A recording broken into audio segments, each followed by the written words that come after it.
గౌరవ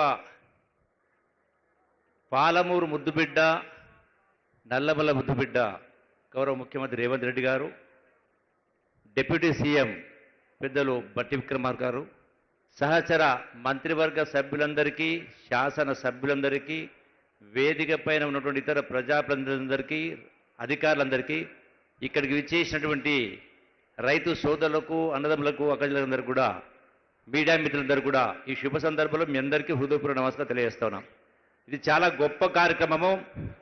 తరతరాల నుంచి అడవులకే పరిమితై ఆకలి బాధలతో, అప్పులతో ఉన్నటువంటి గిరిజన సోదరులందరికీ గౌరవ ముఖ్యమంత్రి రేవంత్ రెడ్డి గారు పెద్ద మనసుతోటి మరి ఈనాడు ఫారెస్టులో ఉన్నటువంటి భూములకు కరెంటు డిపార్ట్మెంట్ ద్వారా కూడా లైన్ చేయాలన్నా, సమాలు బాతాలన్నా, వైర్ లాగాలన్నా రకరకాల ఇబ్బందులు ఉండేది.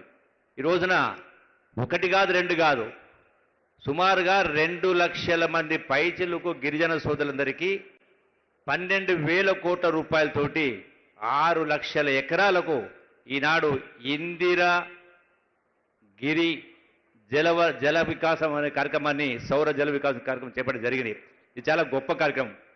గతంలో పాలకులు గొప్ప గొప్ప మాటలు చెప్పిండ్రు, సప్లైన్ అని చెప్పిండ్రు, ఎస్సీలకు, ఎస్టీలకు, ఇతరులకు సప్లైన్ చెప్పి ఒకవేళ నిధులు ఖర్చు కాకపోతే మరుసటి సంవత్సరానికి క్యారీ ఓవర్ చేస్తామని చెప్పడం జరిగింది.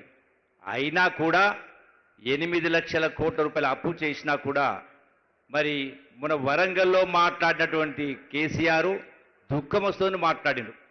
మరి 8 లక్షల కోట్ల రూపాయల అప్పు చేసి కూడా ఇలా నెలకు 600 కోట్ల రూపాయలు వడ్డీ కడతా ఉన్నా కూడా, ఇన్ని ఆర్థిక ఇబ్బందులున్నా కూడా ఈనాడు ఇందిరమ్మ ప్రభుత్వం, కాంగ్రెస్ ప్రభుత్వం, రేవంత్ రెడ్డి గారి నాయకత్వాన ఇంత పెద్ద ఎత్తున ఈ యొక్క గిరిజన సోదరులకు ఈ సౌర విద్యుత్తును అందిస్తున్నందుకు పాలమూరు జిల్లా ప్రజల తరఫున వారికి ప్రత్యేక ధన్యవాదాలు తెలియజేస్తాము. అట్లాగే గౌరవ డిప్యూటీ సీఎం బట్టి విక్రమార్క కూడా కృతజ్ఞతలు తెలియజేస్తాను. ఈనాడు ఈ ప్రభుత్వం, కాంగ్రెస్ ప్రభుత్వం, అన్ని వర్గాల ప్రజల యొక్క సమస్యలను పరిష్కారం చేసే దిశగా తపనతోటి, పట్టుదలతోటి పనిచేసే కార్యక్రమం చేస్తా ఉన్నాం. అందులో భాగంగానే వచ్చినటువంటివే ఈనాడు కులగణన కావచ్చు, సన్నాలకు బోనస్ కావచ్చు, సన్నబియ్యం కావచ్చు, ఈనాడు గిరి వికాసం, ఇలాంటి కార్యక్రమాలు కేవలం ఈ 16 మాసాల్లోనే ఇన్ని కార్యక్రమాలు చేయడం జరిగింది.